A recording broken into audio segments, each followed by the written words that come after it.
Lost Sea. This is the Xbox One version of Lost Sea. Alright, so you start off by picking a character. There are male and female characters, but something's missing.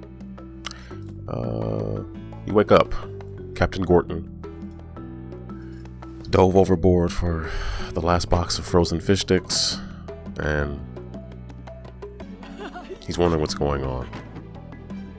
So Strange Man, his powers of being strange, he's talking about an extra dimensional portal, yada yada yada, and then there's a map. You can move the map around, you can zoom in and out. Look at that map move, look at it. So anyway, you begin the game on the island, the randomly generated islands, by the way, and there are survivors. Survivors, you can look at their stats, look at what skills they have, and keep the survivor that you've already made a deal with, or go with someone else.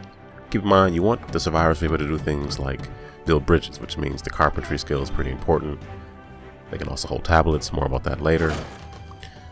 You can't open up any chests either, at least I couldn't as much as I played, so you need a survivor that has lockpicking skills as well. So the survivor you pick, the survivors are pretty important to the, based on their skill set. And you make your way around the map. The tablets that you saw me picking up help you skip actual island segments. So the more tablets you get in every level, the more island segments you can skip past. Now, survivors that you've dismissed go back to the docking area, which is also where you begin. Only the survivor that you're currently with are the ones that you carry from level to level. And you take the tablets and you put them into this weird magical glowing map, which probably is radioactive. I didn't mean to hit her. That was an accident. I want to get her attention. So the actual gameplay is you going around the island and fighting the giant, ground pounding Neanderthals, jumping frogs, seed spitting Audrey 2s, smashing bushes and crates, collecting money, keys, so on and so forth, and interacting with trees that heal you. Because who doesn't like a tree that heals them? That'd be kind of cool, right? I mean, a tree that can heal you. That sounds alright, I'm sure. So the islands also have difficulty levels. So there's easy islands, mid, high. So there's like 3 levels, I believe, of difficulty for different islands. And sometimes you have a choice, sometimes you don't, which one you have to go to. So it's a risk-reward thing. The easier the island, kind of the less loot and things will be available.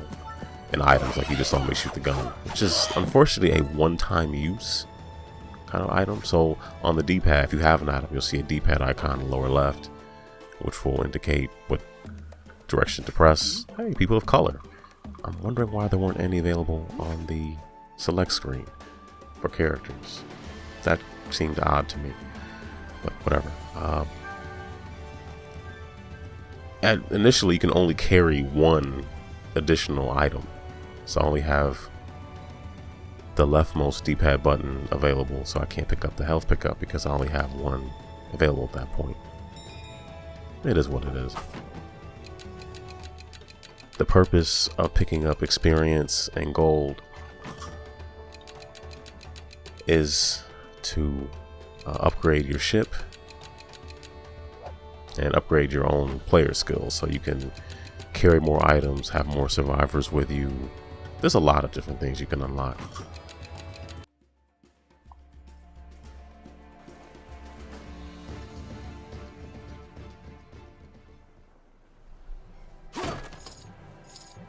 So the halos you see on top of the survivors' heads also mean they can revive you. That comes in handy because this is sort of a roguelike. So when you die, you're dead. One thing the game does, it allows you to carry some experience with you so you can unlock some things when you restart another randomly generated set of islands. But yeah, the halos definitely, the revivability is something you definitely have to have. Yeah. Unfortunately, during the boss battles, your survivors don't do you much good. Now maybe there's an upgrade later on where they stick around. Maybe they get bravery, they get a new heart, new brain, whatever. that's kind of what Lost Sea is in a nutshell. It's a very nice looking game. It's very colorful.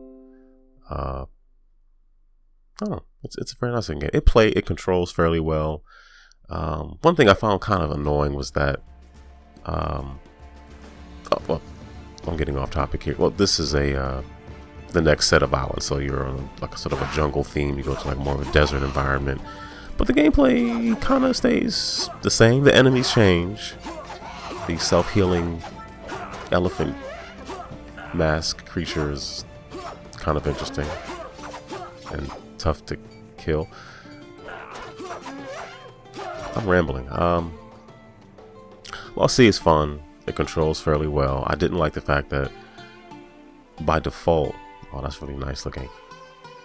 Until you get a certain power up, your survivors will only cower when an enemy is attacking in their vicinity, which doesn't alleviate them from taking damage. So the heart above their head is a meter of their health. So that kind of was annoying to me, because if enemies were around, I would lose good survivors, because initially all they can do is just stand there and cower. You can't really point them in a direction per se. You can't like change. You can't say, hey, stand here. You just have to kind of move out of the way, so they move out of the way and survive.